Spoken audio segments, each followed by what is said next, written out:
welcome back. And if you joined us late, Julie Hershey is here. She is president of Live Free. And Carolyn Neely is here, and Carolyn is an educator, and a very pretty one at that. Thank you. And so you're Live Free, you're trying to make young people and parents and teachers and everybody involved with our youth to learn the dangers of sexual activity. That's right. You know, Live Free is what you aim for. And the opposite message is, oh, you're free to do anything you want to do. And it isn't. You're not. No. Because there are consequences to everything. In fact, a lot of well, we know that a lot of young people, but even parents don't realize there are about 20 million new sexually transmitted diseases every year. Out of the 20 million? Out of the cases, incidences of it, out of the 20 million, half, about 10 million, are among young people in the adolescent years. And, you know, that's disproportionately out of whack, because that is only like what is it, between the ages of 15 and 24, which is the small age group. They're really only 25% of the sexually active population, only 25%, but they're still getting 50% of the STDs. And it's just because of multiple partners and just having sex outside of marriage. And I really think, Julie, you are fighting an uphill battle. Well, you know, when young people get this information, it is shown that some of them will change their behavior. Yeah. And we hear that a lot too, going into schools. I'll hear it from teachers that, oh, I don't know why you waste your time talking about this, because they're never going to do that. But I feel that if your teachers and the people that are investing into your lives don't believe in you and don't believe that you really can make the best choices, then how do you expect the students to believe in themselves and to make the best choices? So even though it might seem very contrary to what everyone else is teaching and culture in our world, it's still really important, and there are still a lot of students that are changing their minds and are capable to make this decision. So now you actually converse with young people. Yes, ma'am. And what kind of, how do they laugh at you, or how, sometimes? Yeah. Well, I think it takes a lot of just relationship building, and that's why I love that we go in a school for 2 weeks, 10 days, for an hour each day, because we're able to actually get to know the students and for them to get to know us and realize that we're not some weird people from Mars teaching you about abstinence, but that we're real human beings that have been there before, that believe in this message, that know how it was to be in middle school and in high school. And so sometimes they will laugh at some of the words just because it's such a unspoken topic in the classroom setting. But once they get to know us, usually they're more comfortable, and we have a really great conversations. Okay, now Carolyn, where do you teach? You know, if you're not allowed to go into the public schools, where do you go? We go to the charter schools and private schools and group homes in the summer, and we go to the Greenville County Juvenile Detention Center as well. To the detention center? Okay, so you're a busy person. Yeah, we stay busy. And when you go in, do you take some of these books, or? Depending on the age group, each book is for a different age group, and we take enough for every student that we teach, and so they're able to follow along with the. Excuse me. You're welcome. Bless you. With the curriculum, so we are on the same page and everything. This is, it's an eye opener. It really is, and thinking back when we were young and went to school, we were not subjected to all of this. Well, we weren't subjected to sex all the time. The social media part of it. There was always a lot of risque type messages, like in movies and things like that. But in everyday TV, I mean, that was as wholesome as Mayberry RFD. Yeah. We were not exposed to those different messages that you can just go out and have free sex and not worry about it. You can do what you want, and just, you know, now it's just glamorized, and you're expected to be sexually active, or there's something wrong with you. That was my other point. That scares me. Yeah. And don't you get this from young people when you talk to young people, that they think they have to be involved in order to be popular, that nobody's going to pay any attention to them or want to date them or include them in things if they're too straight. It definitely is that what you get back from these people? It definitely is an expectation now to be sexually active from friends, and then a lot of times from just the person you're in a relationship with. And I even had a student at one of my schools, after we had talked for a few days about this, she raised her hand and asked me, "So you're saying I don't have to have sex with my boyfriend?"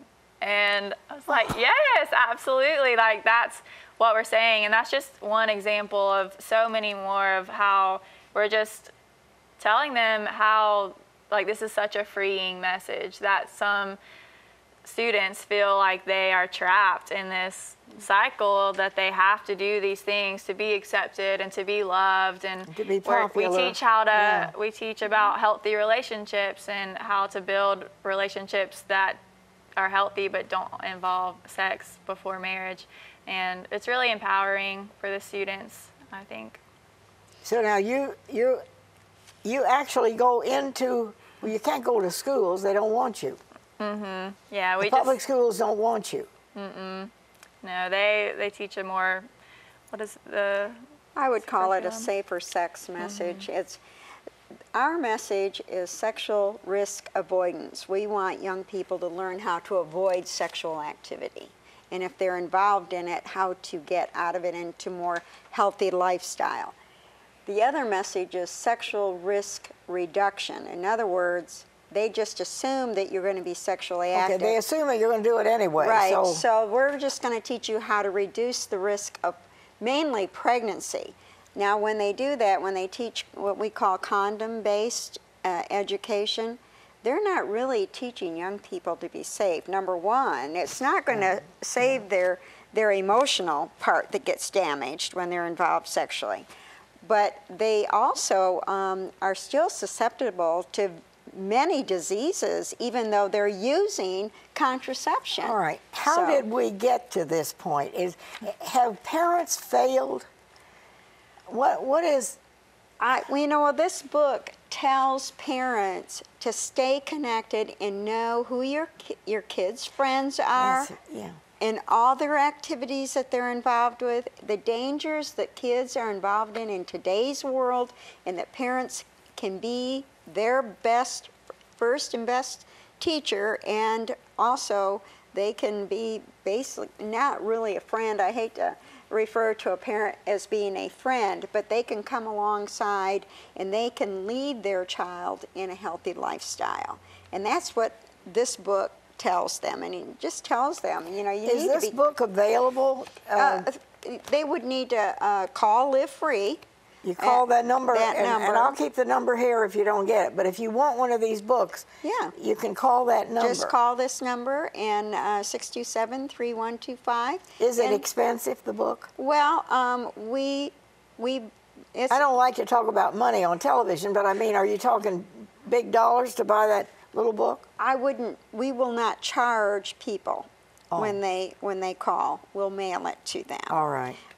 So, yes, they can call, and I'll be happy to mail one to them. And you can find out more about it. We do this as a public service. I mean, we want to help teens, and we want to come alongside their parents. And I think a lot of parents hesitate to talk openly to their young people. I do too. And you know, teenagers really do. First of all, they're going to look to their parents. They want that information from their parents. Even though they may act like they're not interested, they really do want to hear from their parents.